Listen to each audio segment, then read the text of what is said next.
Hi, Hi. welcome back. I just got Fugue E1S1, and honestly, she's one of my favorite units already. I did make a video a couple of weeks ago saying that she's pretty pointless, and while the video title was insanely clickbait, my whole point was that she's not as good as Sunday, and she's not.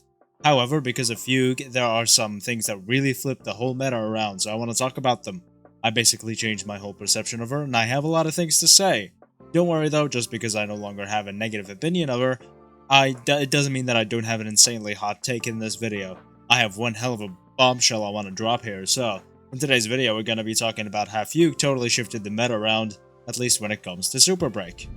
Before we start, you should like, comment, and subscribe for more content like this in the future, and join the Express Rain Discord server, where you can find people to chat with about Star Rail and just about anything else. It's a good place filled with good people, so we'd love to have you there. Also, if you're a content creator, you can find help about this line of work in the Express Train, because we have a dedicated content creator chat we chat in daily. Now let's stop yapping and let's get into it. So first things first, Fugue is definitely the most fun character in the whole game. Of course, again, I got E1S1 and I'm mainly going to be using her with Himiko. This is definitely the most fun team in the game right now. Poor pretty ladies destroying everything in front of them. I also tried her out with Acheron and Linksha, so the idea with this team was because Linksha, or Aventurine if you had Aventurine, do so many attacks so often, they would give a lot of stacks for Acheron if you used her skill on them. However, in the case of Aventurine, there are two downsides. He really relies on enemies attacking very often to do his FUAs, and he doesn't take a lot of advantage from the super break damage Fugue gives a chance for. Now Acheron's ult damage is 1,000,000% better than any super break damage she can do, but Linksha also attacks very often, deals some of the highest super break damage in the game, and also doesn't rely on enemies attacking often, so I think Linksha is actually better in this team than Aventurine.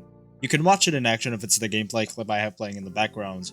I actually got a higher score with Himiko than Acheron this Apocalyptic Shadow, and even cleared Svarog a cycle faster and zero cycle the Dino, but I wasn't recording and I couldn't be asked to replicate the run, honestly. Basically all you have to do to zero cycle it is keep doing the double TV energy strategy and hope it lands on Linksha and Himiko constantly, and also time Himiko's burst to be used exactly when she breaks all the enemies on the field, and you'll do like 1,000,000 damage. However, that's probably only because I got E1S1 Fugue. If it was only E0S1, then it would probably have been a different story. Either way, the message here is that Fugue is very fun, so who should pull her exactly?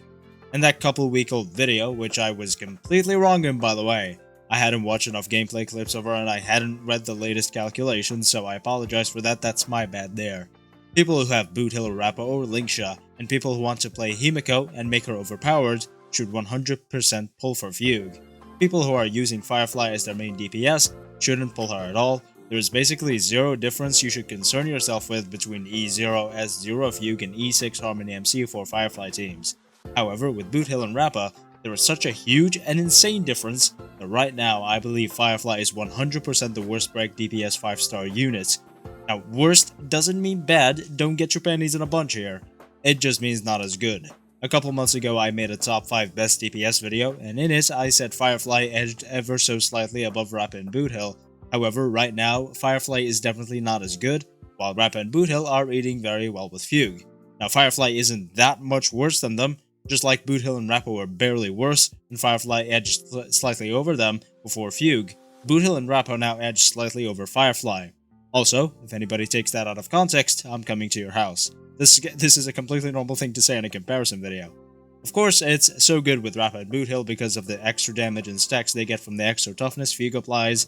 While Firefly also benefits from that damage, there is nothing in her kit that directly benefits from breaking enemies directly. Of course, other than being able to apply super break damage. What I mean is that she doesn't have a stack system or something like that like Boot Hill and Rappa that she would benefit from an extra toughness with.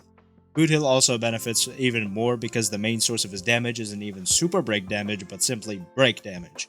And because enemies have 2 toughness bars, he starts dealing way more damage when breaking both. He didn't benefit much from HMC, because HMC basically did only one thing, and that's give the ability to do super break damage, so you'd use him with Bronya and Ruan Mei instead. He can easily start doing 1,000,000 damage now. I'll put up a clip uploaded by GodDoggos a couple days ago during the experience server. Obviously, GodDoggos is a goated creator, go subscribe to him. However, this isn't one of the cases where you need to be as good as him and have as many good builds as him to be able to do what he is doing in the clip right now.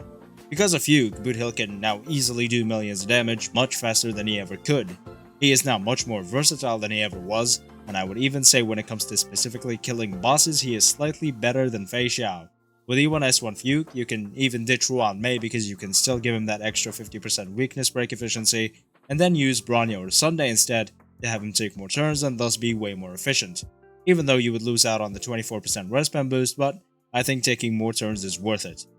You can also build Bronya with like more than 200 speed in this case, because Boot Hill doesn't benefit from her buffs at all, other than the action advance. So with E0 Fugue, Fei Xiao is better than Boot Hill except at boss killing, but with E1 Fugue and at 200 speed Bronya, I can imagine him being a little better, but I'm not sure, so I'm not gonna put that statement out there just yet.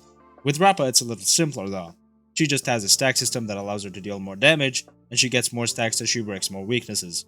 When using Fugue skill on the sustain unit as well, it allows Rappa to break faster and start dealing super break damage if the enemies don't have imaginary weakness. It basically makes Rappa exactly as versatile as Firefly is, however the extra stacks are truly what give Rappa a slight edge over her, I believe.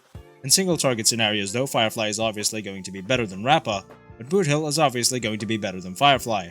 In the end, there isn't gonna really be much difference over who you choose or who you already have, but of course, if you're only aiming at getting E0 S0 Fugue, and you only have Firefly, then I would 100% stick with Harmony MC, unless you also want to switch over to Remembrance MC, and obviously pull for Fugue, otherwise Firefly is gonna be completely useless.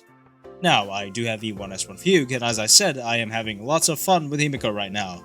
Around a week ago I made a tier list video in which I put Fugue as just a simply really good unit. However, right now, I think I'm going to be putting her in SS, limited premium unit, because she makes Rappa and Boot Hill so goddamn good. She's not a must-have, not at all, whatsoever. However, she's very good with Rappa and Boot Hill and make them even more powerful than they already are. However, Himiko is probably going to be at the top of S tier now, because she's not a limited unit to be in the premium limited units tier. She's amazing now though. If this was a traditional tier list like Pridwin's tier list, where it's just T0, T0.5, all of that, measuring simply exactly how good these units are, and unlike my tier list, not putting them in a tier that exactly fits what their place is in the meta. Then Himiko is going to be the T0.5 in the MOC, T0 in Pure Fiction, and T0.5 in the Apocalyptic Shadow. However, when there's a multi-target AoE boss like in the current Apoc Shadow and MOC cycles, which is of course the Dino boss, or something like the Puppets or Sunday, then Himiko is also going to be T0 because of Fugue. It's just that the enemies totally need to have fire weakness for her to clear in under 4 cycles. If they didn't have fire weakness and if it was only single target for example, then she will of course struggle a bit still. With E1S1 Fugue though, she is definitely T0 everywhere. I went around through every single game mode, and every single node in every single game mode, and I destroyed every single one with Himiko. Again, of course with E1S1 Fugue though. Above 1650 in both Apocalyptic Shadow stages, less than 3 cycles against Varog. I 0 cycled the Dino boss but couldn't replicate the run while recording, so on the record it's only a 1 cycle unfortunately. Then in Pure Fiction she's probably the best unit right now. I'd say even better than Jade. I don't think she's going to be better than Big Herda when she comes out, not anywhere near. Big Herda is going to be a top DPS, just like Acheron and Fei Xiao though, so it's going to be hard for someone to be better than them. We'll ignore Castories for now. Acheron though definitely got a lot better because of Fugue. 100% her best team at E0 is going to be along with Jiaoqiu, Fugue, and Lingsha. Don't build her with Break Effect though. The stack generation Fugue gives to Lingsha is actually really wild. You can also finesse around enemy weaknesses, and apply a stack with Fugue's Burst as well when you break a weakness with it, which is also ubiquitous since it's colorless break. I'd say a pretty good Acheron team as well for E2 Acheron would be Ruan Mei, Acheron, Fugue, and Lingsha, since Fugue is a Nihility character, but you'd really be maximizing Lingsha damage rather than Acheron damage, so at that point, just play a Super Break team. So E2 Acheron's best team is still with Jiaoqiu and Robin or Sunday. So again, if you have any of Rappa, Boot Hill, Lingsha, E0 Acheron, and Lingsha, or want to start using Himiko effectively, then you should 100% get Fugue. Sunday was still a smarter choice because of Remembrance, but he's gone now, so we can't really talk about him too much. Again, his buffs for summons are absolutely insane. If you skipped him and wanted to play Remembrance, you definitely bricked your stealth. I don't see them releasing a Remembrance break DPS before the end of 3.x, but by the time that unit comes out, Fugue will definitely rerun with him. So again, if you don't have any of those units I mentioned earlier, if you don't want to continue playing break into 3.x, Fugue is the biggest skip of all time. If you have any of these units and want to continue playing break in 3.x, then 100% definitely pull for Fugue. Well, I guess the overall message from that old video a couple of weeks ago didn't really change. It's just really clickbaity, I'm sorry. And that's it, thank you so much for watching. Like, comment, and subscribe for more content like this in the future, and join the Express One Discord server, where you can find lovely people to chat with about Star Rail and just about everything else. Thank you again for watching, and I'll see you next time.